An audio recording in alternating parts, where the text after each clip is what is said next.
Welcome to STEAM State of Mind, your favorite source for all things STEAM education. STEAM State of Mind. This isn't just science, technology, engineering, arts, and math. It's a state of mind, a different way to approach education in the classroom.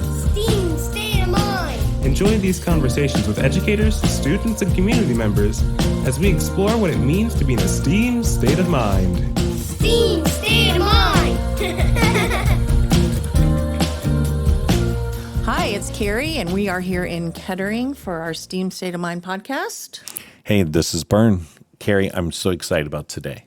So excited because we are going to be talking about an amazing first grade team at Beavertown Elementary and how they have totally adopted the STEAM state of mind. And now we want to welcome this wonderful team from Beavertown Elementary, and I'm going to let you guys introduce yourselves to our audience. Hey, I'm Marcy Plackey. Amy Getz. Mary Van Us.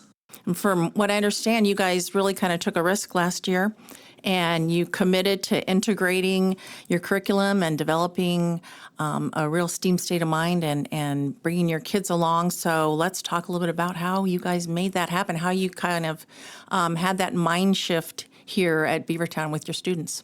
Can you guys remember back that far away? That was a year ago. 1 year ago. Amy, I remember. Yeah. Amy, why don't you start? Because it was kind of your brainchild to begin with, and then it kind of took off from there. Well, I remember that we wanted Bern to come in and we wanted to talk about doing STEAM projects. And as we were talking, we all kind of started getting this idea of, since it was in October, we wanted to do a Macy's Day Parade only for Beavertown, just to focus on reading, on books, and having the kids integrate all those skills that come with the STEAM program.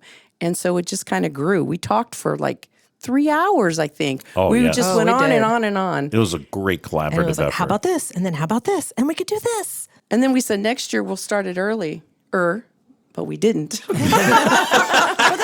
Because we will make it happen. That's Yes. right. We always do. We're going to pull it off. So since our audience can only hear, they can't see, describe that parade and kind of what are some of the STEAM initiatives that you brought to that fun parade? Because I remember seeing the video of that. It was awesome. Yeah. Remember the topic. The topic last year was... Once upon a time. Once upon a time. So it was all the floats had a theme of a book. Right. That we had read or done something with in class. And after we grouped the kids, they had to collaborate and come to a consensus about which book their group wanted to try to design. Right. And we were using books from the New Wonders program and some fairy tales and folk tales that we had integrated into that because we started off the year with those stories. And they just took off with it. They absolutely loved it. And so we were using the literature, and then we pulled in the whole idea of movement and push and pull and how they were going to move their floats, how they were going to design their floats. Yeah, and there was some really cool things leading up to that, even that Bern pulled together, really, and we kind of pulled together as a group, and he came in and there was a whole lesson on push and pull and movement, and we talked about one of our wonder stories that we had done that week and pulled that in, and there was a great lesson on that, and there was another one on... There was also one that just kind of focused on characters and settings that kind of got their minds going okay, I've got to work on this, just so people will know what the float is, the setting, and get the characters in there. So there was some cool lessons leading up too. Right. And then Bern brought in all this different types of materials for the kids to use. And when they saw the tubs of materials, it was amazing how they quickly thought, oh, we can use this to make this on our float. Mm-hmm. And I have to say that I was totally amazed and impressed with the group of students that I had when they were trying to decide how to make their float move. Bern had brought in these miniature skateboards. Yeah.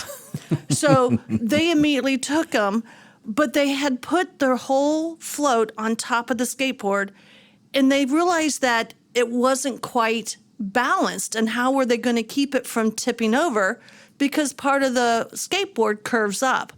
So they worked with it. They asked me and I said, I don't know. What can you do?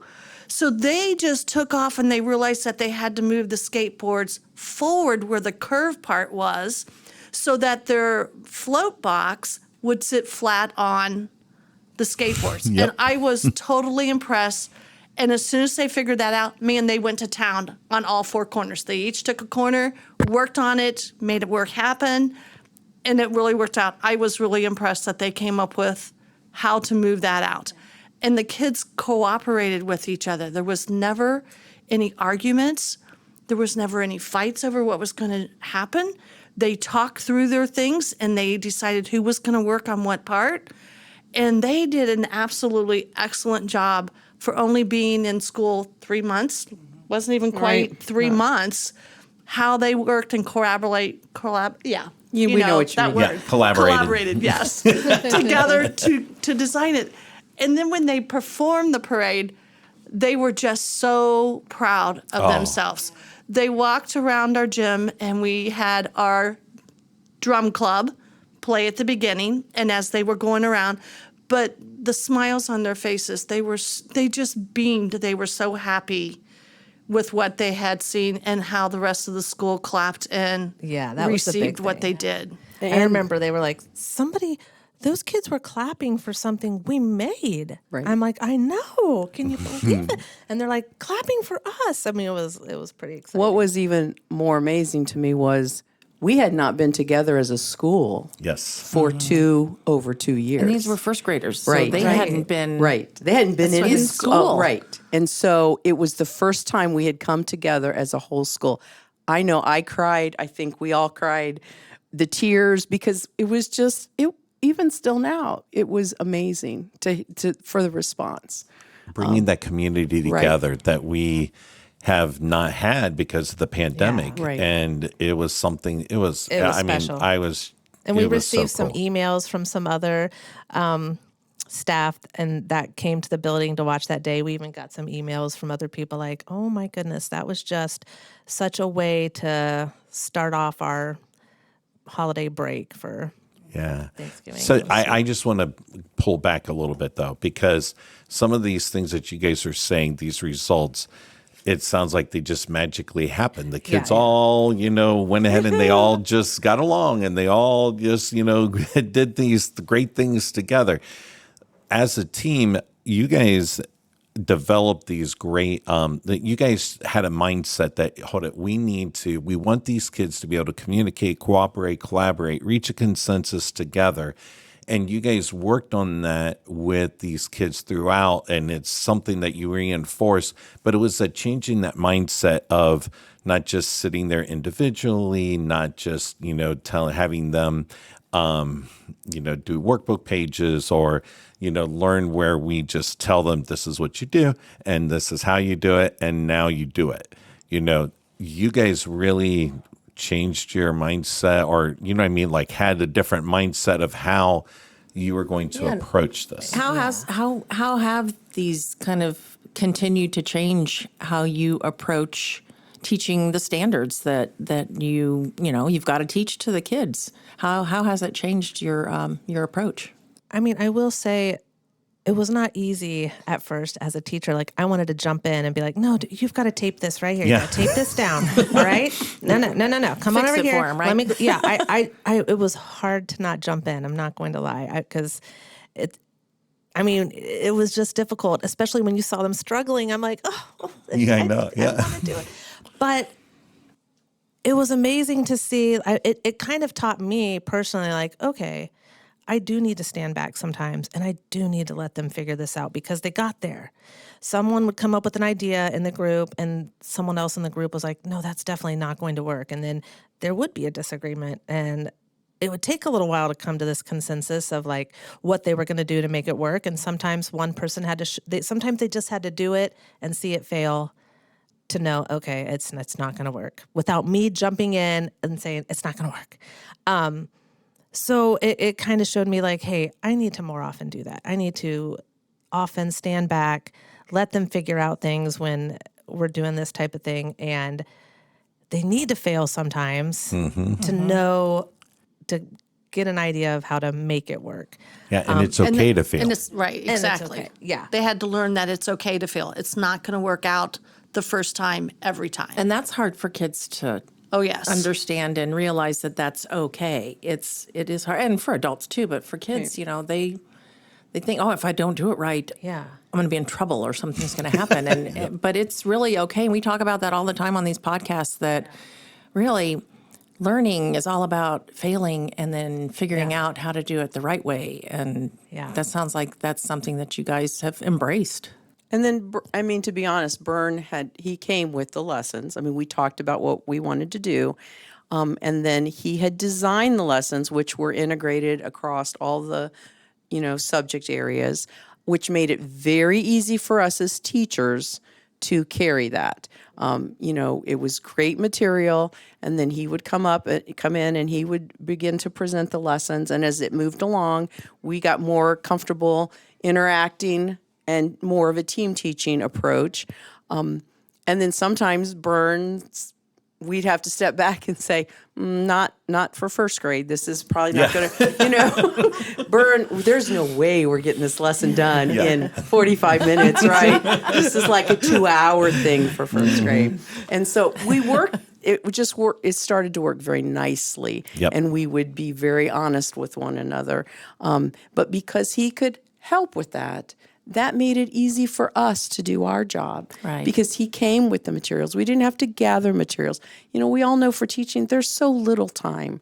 And so that made it very easy. Well, and why we're so fortunate in Kettering to have a Bern, Right. So a STEAM coach that can support you guys, and then that you guys are open to having him come in and work with you, because that doesn't happen everywhere. Yeah. It's awesome. I mean, that I can't imagine. To challenge you guys. Hope this to changes some kinda, people's minds. Yeah, change the way you do things, and for you guys to be open to that, for you to take that risk is really amazing. But what's really cool, and because they're talking about, well, Bern did this, Bern did that. I didn't do anything that you guys didn't direct me into. I just kind of put the little touches or whatever, put things together, because really what we did when we sat down for like those 3 hours, that first meeting, it was just a collaboration, and it just sat down.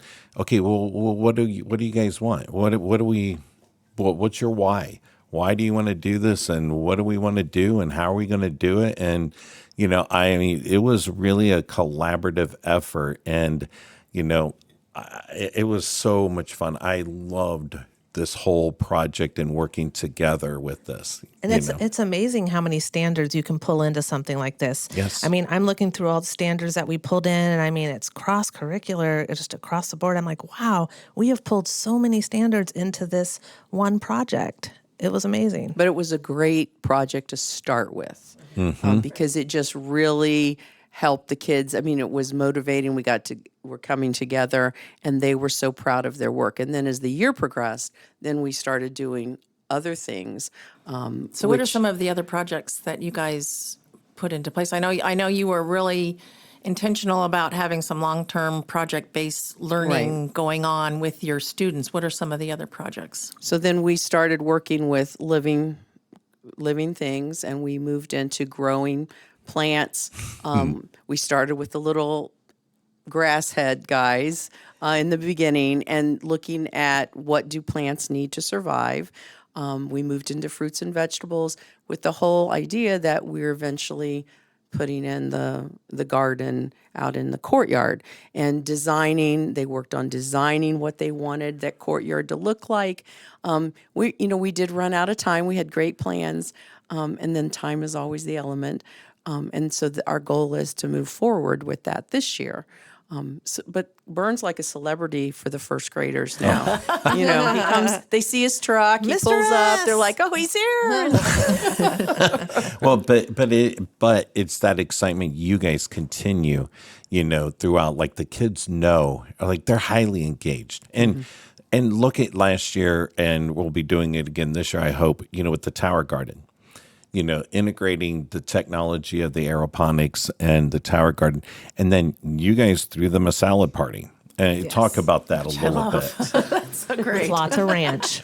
It's okay. It's all right. Hey, we're in Ohio. Costco-sized Ranch is a ranch really thing. good thing. Yep. They were funny because some of them had never eaten that before. They had never eaten any of those lettuces or spinach or kale. And just to watch them to go through that, they all wanted different pieces, different kinds, and they were very willing to try everything with lots of ranch. Well, it probably makes a difference because they grew grew it. it. I mean, Right. how cool. Right. I'm sure lots of them had never grown their own vegetables Right. before. And we so. had the tower sitting in the hallway where we pass every single day when we go to lunch and when we come back from lunch. So they were able to see that growth as we went past Right.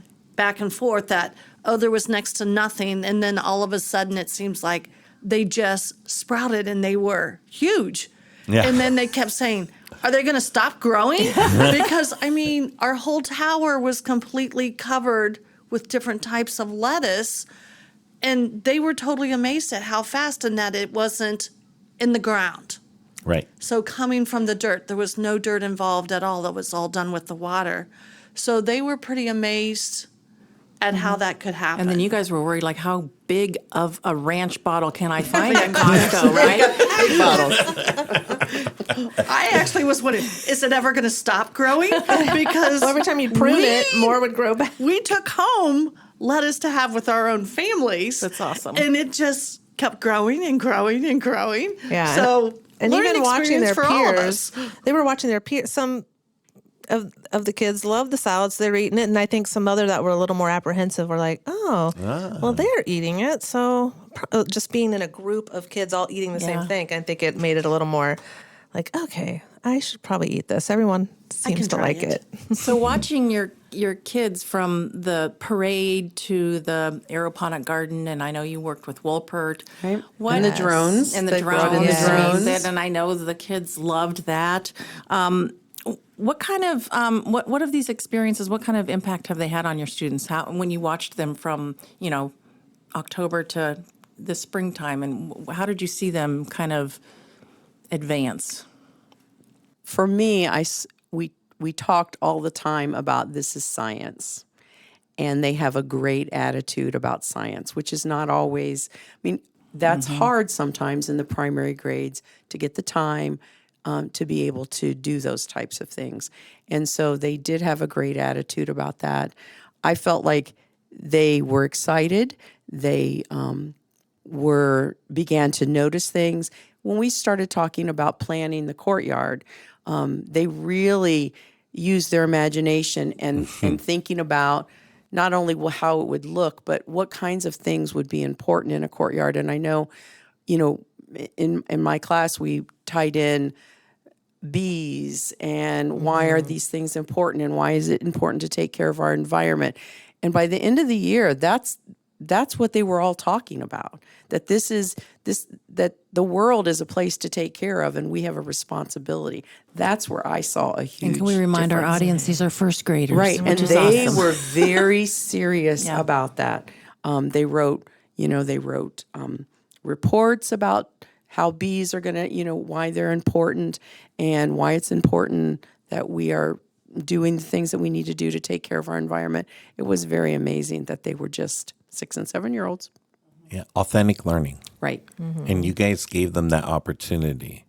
And you gave them opportunity to critically think. You gave them the opportunity to share their ideas and problem solve and observe and all of these things. You guys allowed that to happen in your classrooms. And I think that that's where, when we're talking about the STEAM state of mind, I think that biggest first step is, taking that risk to allow these experiences to happen in the classroom. And then once you see the impact that it makes, it really can, changes, like you were saying earlier, how you approach your teaching and how you approach the things that you do in your classroom. And when you see these kids that excited and that engaged and talking knowledgeably about real world problems, that's pretty awesome. It is. And you guys did it. I mean, you guys We had a were lot those- of help. Well, We had a lot but of support. A guidance. We had Yeah. a lot of guidance from you. And then we took from you and then reached out on our own. So that to have that beginning to feel like, okay, I can do this with Bern's reassurance, it's okay. And it also made me think that you don't have to do everything out of the book all the time. And we incorporated it in so many other different ways without it being a worksheet. Right. And let them go with it. And we kind of went with the flow of where they were at and expanded upon it. Yeah. But what was cool, though, is that we didn't really throw away the resources because all the lessons that we did, integrated the wonders, like, the wonder stories and mentioned that stuff. three or And four science times. fusion. What would you say are some of the challenges of shifting to kind of a STEAM state of mind? What are some of the things that you guys, had to work through besides wanting to fix everything for your kiddos? Yeah, I mean, it's hard to watch them get frustrated, but let's take it way back. The first lesson that we did was more of a social emotional lesson. We started off, they built their own superheroes, and they decided what their superhero power was, and each one had their own, of how they could make a bad day good, how they could turn a day around. Because some days in the float building, it's not going to go your way, and there's going to be some frustration. And I would just remind them, like, well, what was your superpower? If I could see them getting a little, because regulating emotions at that age is, they're still learning how to regulate that. Sure. And a lot of the kids, they would choose belly breaths or counting to 10 or coloring quietly. So, that was pretty neat to see. Like, they chose a superpower, they drew it on the back of their little capes, and just watching them kind of grow socially that way. Like, they're still learning throughout first grade how to regulate. And we did a whole lesson on that. I thought that was really cool, just to kind of introduce it, knowing that when we're getting ready to do cooperative learning like that in groups, it's not going to go your way every time. And that's challenging to, because I find it's easier to give the kids a worksheet and have put it in front of them and have them do it quietly at their seat. Okay. That definitely is easier. But is that the best way for these students to learn? Is it going to be memorable for them? Because I guarantee you those kids who are in second grade right now, if you ask them, well, how did you learn about push and pull and forces and how things move and stuff like that? Oh, we built that float and we had to figure this out and they had to do all the problem solving. They remembered that experience. And so you guys help set the stage by doing those superheroes, and by doing these things, you help the kids to be successful in the social emotional aspect of things too. And that's all part of that integration and that STEAM state of mind where you are, there's going to be challenges and there's going to be difficulties, but you guys are helping them succeed by giving them opportunities to fail. And what do you do when you fail? To, communicate with each other. Well, what happens if somebody doesn't listen or cooperate? How do you move on from that? And these are life skills that these kids are going to be using. God, I wish we could get some adults to do the superhero things, Right. I think also time, like for us, we had to be flexible with our time. That was a hard thing to go with, that we're not necessarily following things straight through our textbooks, and we had to be looking ahead and pulling things in. And if there was an interest or a direction, we had to be flexible with the way we were going to go. And that's not always easy because we get things planned out and we get in our head. We have so much to accomplish. And that's sometimes hard to sit back and say, oh, maybe today, because there was an interest here, we're going to follow this. Or this is really going well. I'm not backing off this activity right now, even though only 30 minutes was planned. Maybe we're going to have to do an hour, and we're going to somehow have to figure out how to make up that other 30 minutes somewhere along the way. Which is a challenge in and of itself. Correct. But it's it's so many integrative pieces, like the integration aspect of it, that, we did math with it too. The kids had to measure. The float could only be so big. And when they were doing the, with the Woolpert and the drones and all of that stuff, planning out the gardens, you can only put such a large garden. So so big in certain spaces and stuff. But yeah, I know that we probably are crunching for time here, but I do want to talk about teacher efficacy. So, Kari, why don't you ask a question because I know I ask this question all the time because that's number one with Hattie, teacher efficacy. Thinking back and forward, because you're continuing this, have these experiences had a positive impact on your teacher efficacy, would you say? Yes, I think everything that we've done, it makes us more positive, sure of ourselves, comfortable. I think I made the comment to Bern about a lesson we're doing next week, and I said, this is not the one I feel the most comfortable with. However, because of the materials provided, and I've done it before now, I do feel much more comfortable teaching that. Physical science is not my thing. Life science is much more my thing.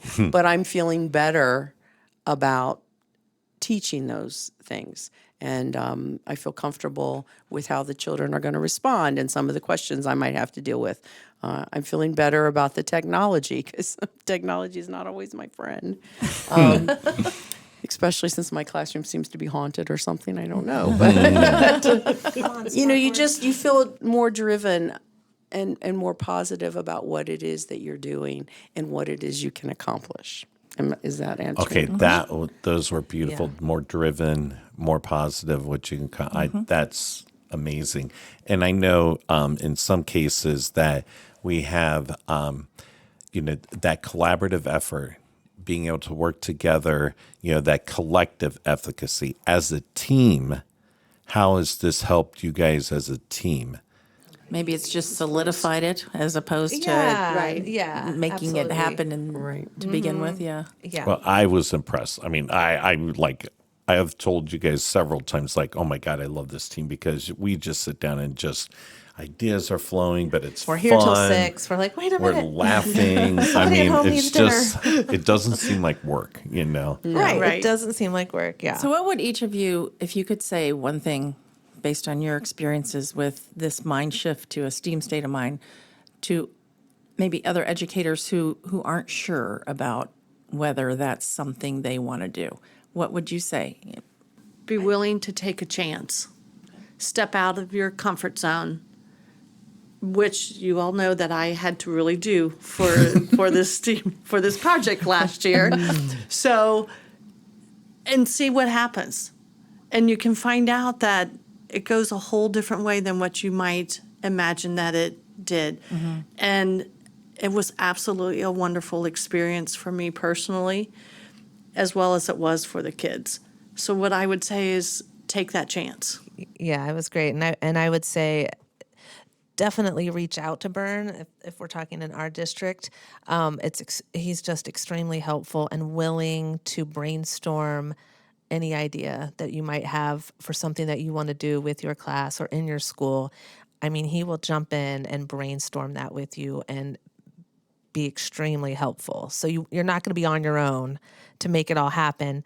There's definitely help out there because sometimes it's kind of daunting to think, I really want to do this, but it's too much. It's too much. I'm not going to be able to do everything I want to do with it, so maybe I'm just going to put it on the back burner. But, I mean, reach out, and Bern will help you make it happen. Well, and there's a lot of people in our district and in districts in the, other districts who are listening, people listening to other podcasts. There are people out there. You have to be willing to ask for help and reach out. And that's just a good thing to do no matter what. Right. So I think the thing I think is the most important is the integration. I think once you start integrating all the subject areas, everything starts to click for kids. And I just watch them grow in their knowledge base across the whole year. And sometimes we get in these little compartmentalized things. It's reading time, it's math time, it's this. And kids don't put that all together. But when we do these types of projects and it just is put together for them, it is amazing the difference that the way they start to think. and start to just pull things and, oh my gosh, and notice things. I think it's a great way to teach. I can't imagine teaching in a different way. And I love it. I just love it. And the more we do of it, the more sense it seems to make to kids in their learning.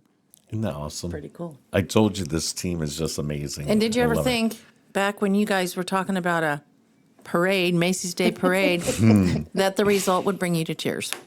No. Right. Well, maybe some days we were like, oh my gosh. They're running around and going in the hall to get their supplies. We got Cool. I mean, you guys were No. as invested in that as your kids were, and that's Right. so cool. Right. Yeah, I drove by one day and I'm watching Amy sitting out in the lawn with her kids, and they all got their painting. paintbrushes and they're painting. And this was a November day, and I'm right. like, I'm going to keep driving right on by. You know, She's got this.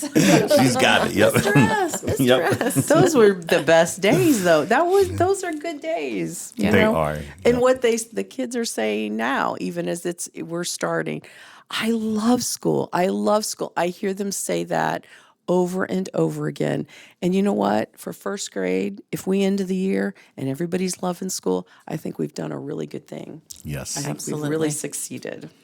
Yeah. Couldn't agree more. And this year, what we didn't run into last year, since it was the first year, these kids remember the parade. And so they're like, wait a minute, we're going to get to do that? Do we get to do the parade? Yeah. So, they are starting off kind of knowing the end project. And so They're motivated already. Right. They are. Right. I can't wait for the parade. I know. That's right. I know. It's going to be here before we know it. It is. Why, yes, 12 days. 12 school days. I might have counted yesterday. Like, oh my God. We can do it. We can do it. will It'll do get it. done. Yes. We've been here before. You Been can here do it. before. Well, that's awesome. Thank you guys so much for Thank sharing you. Thank you. kind of your road to this sort of mindset shift and the impact it's had on you as teachers and on your students. It's pretty amazing to hear it. Thank you. Thank you, and thank you, Bern, for getting us started with it. Oh. And speaking you're giving of- me way too much credit. Ask Coach S, we have a question for you. So this comes from Vicky. She says, so what are some of the materials, and we talked a little bit about that, that you provide to the teachers? How do you obtain those materials, and where do you store them? Yeah. So that is always a really big problem when people are, we talked about it here, getting the materials and the supplies, stuff like that, and that can be overwhelming. And some of the teachers, when they want to do STEAM projects or when they want to engineer something and go through the engineering design process, it's like, I don't have time to get these materials and I don't know how to do it or how to store it or organize and that type of thing. Now, they do have out there maker spaces now, which are great that people are putting in there. But the one thing about maker spaces is that sometimes, honestly, they can be too organized. And people are so worried about putting things back in the certain places. I remember last year, Mary over here, she was like, and I was like, just throw it in the tubs. And she's trying to like, well, we'll put all of these things here and organize it like that. Just throw it in the tubs. Well, but we can, and it did end up helping me some, having, because she was, the organizational thing. But honestly, when the kids pick through it, you think, when the kids pick through a big tub of just stuff that we've collected, they're the ones, that's when their imagination begins. When it's too organized in a way, we don't think about the kids using something that we didn't even think about. And so where do I get these materials for these big tubs? Well, first of all, in teachers' lounges, a great place just to put a box that says STEAM donations, and people can put in, like their bottle caps and their, toilet paper rolls and their tissue boxes and their whatever, cereal boxes are a great thing to, easy to cut out and the kids can use that. We go and anything that could possibly be used to engineer something that you might throw away in your trash, keep it and bring it to school and give it to your STEAM leader, put it in a box, and, the teachers can, figure out, okay, what can I pull from here? Or you just put the box out and let the kids dig through and see what they want and use and need. And so that is probably I don't go out and buy things except for like when we need like styrofoam balls for a specific thing that we know we have to do. But other than that, it's a lot of donations of what people are bringing in that they would typically throw away.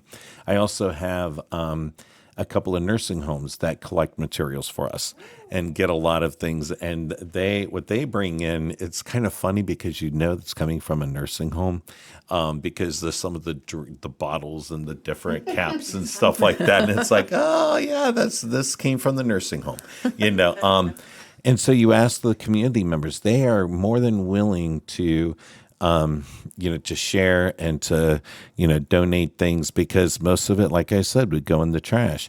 And so it doesn't have to be fancy. It doesn't have to be organized in such a way that all the bottle caps go in here and all of the, the paper boxes go here or whatever. Throw them just in the tub and let the kids explore and be creative with the material. Now, where do we put all these things? Well, that just depends upon your school. There's so many, like in Kettering, we have very little space to, because we're just busting out of the seams because of all the wonderful things we have and all of the kids that we have here. And so you have to be creative with your storage spaces and so, having these big tubs, because when I come in, I roll in those big, that you get from Home Depot or from Lowe's or whatever. And you bring it in and they stack up neatly. They can go into a closet or into a basement. But what I also find is that they don't get stored very often because they're being used all the time. And so I don't really have an answer for the storage aspect of it. Just use it. Just Don't use store it. Right. And it depends upon your building of where you can store things because like our floats, when students were doing it, where did you guys put the floats as we were building? In the Lined up around our classroom, yeah. rooms. Yeah. It's quite the mess. But it's really- all right because it's short-term mess, right? You can live with short-term mess and it's building the excitement Right. every time you see it, and the kids were excited. And I Yep. could tell the kids were talking to their families about it because I had actually a few different groups bring stuff from home. Like Right. their the parents would email me, hey, so-and-so's telling me about this project and wondering if I could send in Do you this or really want that. my trash? Do you really want all my recyclings? So I'm like, yeah, send it in. So then they would talk to their parents about it at home. Yep. And I was getting several donations from home. For individual things, those Bern I've used in my classroom before. I haven't done it for a couple years, but those shoe organizer things that Yes. are cardboard, I would have those on the counter, and each kid had one to park their creation. So we called it the creation station, and they parked their whatever they were working on went That's in a their good little idea. box. I loved that And when if you you did could that. make that kind of space, then nobody bothers it. It can't be bigger than Right. what's going to Right. fit in here, and that worked for me. That's awesome. That's great. Well, there's a lot of ideas. Collaborate with your staff, your principal, find out. But it doesn't have to be inexpensive, and it doesn't have to be as organized as what people That's tend what Mary to do. wants it to be. Right. Yeah, that's what Mary does. Yeah. She's our organizer. She is. Thank God. But I need people like that We in my do. life. Yes. We need a Mary. We all You need do Mary. need a Mary on your team, Yes. right? We absolutely do. Absolutely do. But this has been great, Yep. Kari. Thanks, guys. You guys, Thank you guys you. are so awesome. Thank you so much for doing this. And thank you, Bern. Always great to partner with you on these